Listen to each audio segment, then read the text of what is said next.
You shaped it in your mind. Total performance. Now the all-new Toyota Supra brings it alive. Super power, created by a 3-liter 24-valve, 200-horsepower engine. Super suspension, racing type, double wishbone, fully independent. Super cockpit, where you perform. The new Toyota Supra. Performance without compromise. Now the Supra dynasty begins. Who could ask for anything more?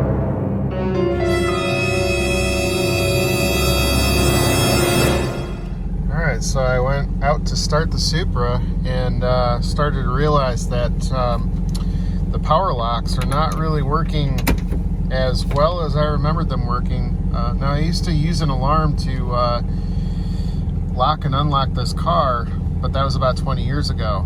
The alarm's since been removed, and we're back to the factory system setup electrically. And so I'm having to use the key and the button a little bit more to lock and unlock for the time being. And I just noticed that the actuator is really not doing a sufficient job with with fully closing the lock or latching the lock completely. So, and the passenger side is even worse. You can see that's not even close to fully actuating. All right, so what you want to do next is decouple or detach this linkage that's coming from the lock assembly right here, and disconnect it from the actuator linkage. There's a little clip on here that basically allows the actuator to sit in it and lock, basically. So just unclip it just by rotating it, and then once you pop it off, here, I'll show you one here. Once you pop off the lock, the little plastic lock on there, by pulling up on it, you can then pull the actuator out, linkage out of the actuator, I should say. And so basically what you're doing effectively is removing the actuator from the picture. So it's definitely not going to cause you any binding or anything like that. So now you can just kind of assess how difficult it is to actually physically lock and unlock. Trying to find out, what kind of life this actuator has by trying to move up and down, how much resistance you feel. And I feel a tremendous amount of resistance both ways, more so in the lock actuation. So what I'm going to have to do is clean and lubricate all of these moving parts here that you see, and I'll let you know how we make out after that, but you can see it's kind of gunky. So that's what I'll do next, and we'll let you know how we make out. All right, so I'm back. What I found was that when I put some drops of lubricant up in this area here and just kind of let it penetrate and drip down through here, I have improved the resistance quite a bit. You can see some of the drippings. I've improved this quite a bit, so now it moves very freely. And actually what I lubricated mostly is right here. So what I did was basically took the straw.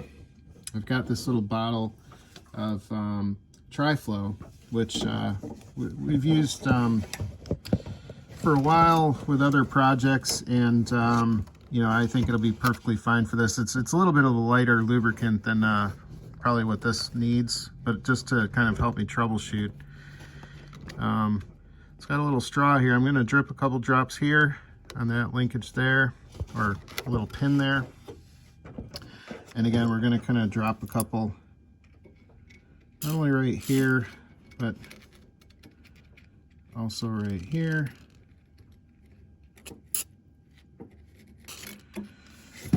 Okay, and white lithium grease might be even better because it's a little more tolerant to water.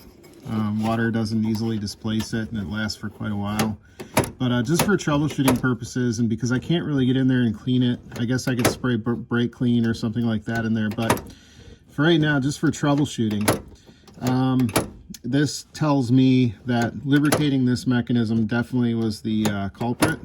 I feel no bind whatsoever. And so what I'm going to do now is clip on the actuator. If I can get it back on. Okay, so I have to pivot it up because the lock swings. Not even sure if it's counterclockwise or clockwise, but anyways, okay, I just pushed the linkage in. I'm going to turn this so that it locks on the linkage. So now we're locked back on, and now I'll give it a shot again and see how he made out. Hopefully this will fix it. Let's see here. I would definitely say that fixed it. So I didn't even need to pull the actuator out of the car. And that's definitely moving all the way that direction. And definitely moving all the way that direction as well. So I'll go and do the same to the passenger side next. Right now the door panel is not off, so I can't do that. But for right now, that tells me that this will fix the issue. Now, whether or not this lubricant is the best for this scenario, I'm not sure. All right, so now we're at the passenger side, and I'm just going to show you the response of the lock. So you can tell it's not going back all the way.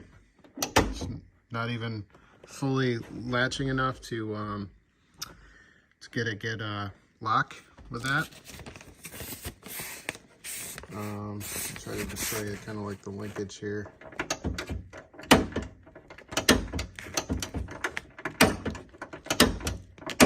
So it is just barely moving. So we're gonna go and pull this off. And I'm gonna change you up a little bit so I can turn on the light and you'll be able to see what I'm going to do. All right, so we're in the lock mechanism, and I'll show you the points that I'm going to lubricate here in just a second, but I'll try to clue you in right now and try to lock and unlock while you're watching the linkage inside the door. So as you can see, it's kind of the lower mechanism there. It's very sticky. So I'm gonna take our tri-flow here. Once again, I'm not sure if it's the best lubricant for this application, but again, for troubleshooting purposes, it does temporarily work and resolve the issue. So I've got this long straw in here. The window's down, so it's kind of difficult to show you this while I'm fitting this straw in here, but I'll do my best here. Let's see, probably gonna be better off. Oops. Getting more on the outside than the inside, I think. You get a couple up above as well, just let it kind of drip down. And again, white lithium grease is probably the best thing to do long term. But we'll see how it responds here in just a second. Oh yeah. So just with that little bit of lubricant, we're getting really good lock movement right now. And it's fully locking and unlocking.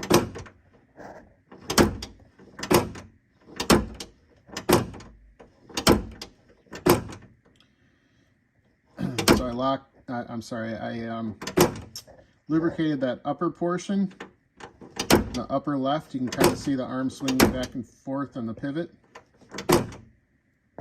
And then I lubricated the bottom part right there. You can see it also is pivoting. So now we have full movement of locks.